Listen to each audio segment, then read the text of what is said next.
Halo, saudara apa kabar hari ini? Kiranya tetap berbahagia. Bagaimana hari raya Paskah kemarin? Seru ya, saudara? Kita semua bersuka cita menyambut Paskah. Waduh, luar biasa. Seperti biasa, saudara yang nggak bisa datang ke gereja, ke GKI Bintaro, kebiasaan di GKI Bintaro itu anak-anak pemuda dari dini hari, jam 2, jam 3 itu udah pasang lilin di sepanjang jalan, baik Jalan Bintaro Permai 2 sampai IRS, sampai Depsos Raya ke depan. Itu indah sekali ya. Eh, apa Pagi hari itu jam setengah 5 itu ada pemandangan yang indah sekali kalau kita mau menuju ke GKI Bintaro. Nah, semoga tradisi itu tetap bisa dilakukan ya dari waktu ke waktu, karena buat saya itu kenangan yang indah, apalagi yang baru pertama kali eh, melewati jalan-jalan menuju ke gereja pada hari raya Paskah subuh.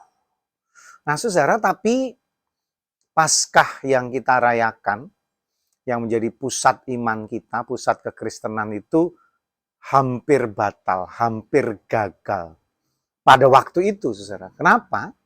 Karena kalau saudara perhatikan dalam Matius 28 ayat 12 sampai 13 dikatakan demikian.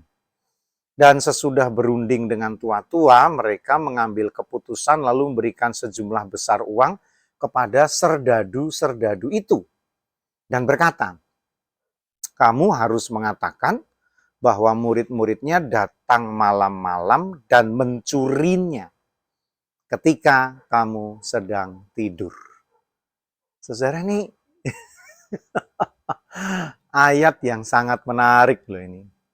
Artinya para penguasa pada waktu itu, khususnya para imam, itu membuat rekayasa, membuat rencana agar serdadu-serdadu Romawi berkata bohong. Mengatakan bahwa Yesus diambil, dicuri. Mayatnya tidak bangkit, tapi dicuri. Dan mereka disuap dengan sejumlah uang. Ini, wah gila ini ya. Hampir saja Paskah gagal. Kalau sampai berita bohong itu yang tersebar, sampai berita bohong itu yang dipercaya oleh masyarakat pada waktu itu, maka tidak akan ada Paskah. Karena kebangkitan Yesus akan dikatakan bohong.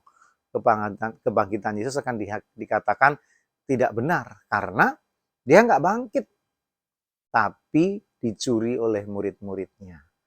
Nah, saudara, apa yang menarik nih? Rencana Tuhan tidak bisa digagalkan oleh manusia.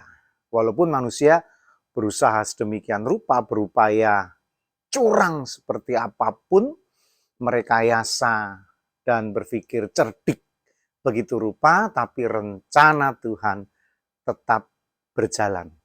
Kehendak Tuhan yang baik itu tetap terlaksana, tergenapi. Dan kita percaya bahwa itulah cara kerja Tuhan.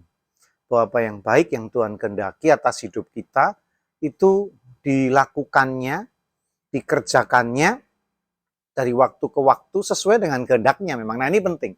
Sesuai dengan kehendaknya. Nah, kadang-kadang di situ malah letak persoalannya. Kita nggak sabar ya.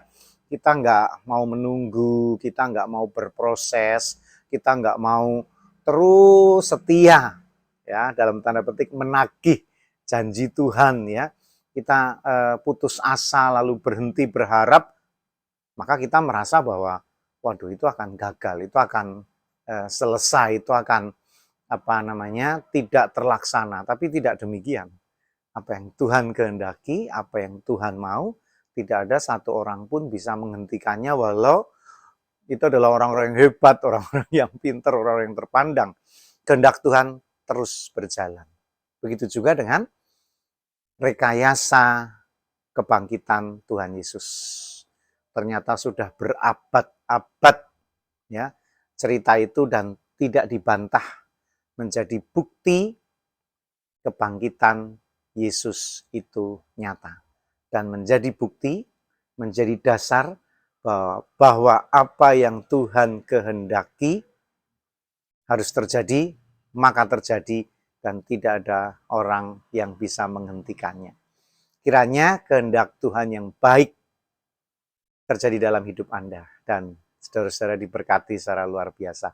Selamat Paskah, dan Tuhan terus memberkati kita semua. Mari kita merenungkannya bersama saya Pendeta Yudi dalam renungan emas. Esok masih ada solusi.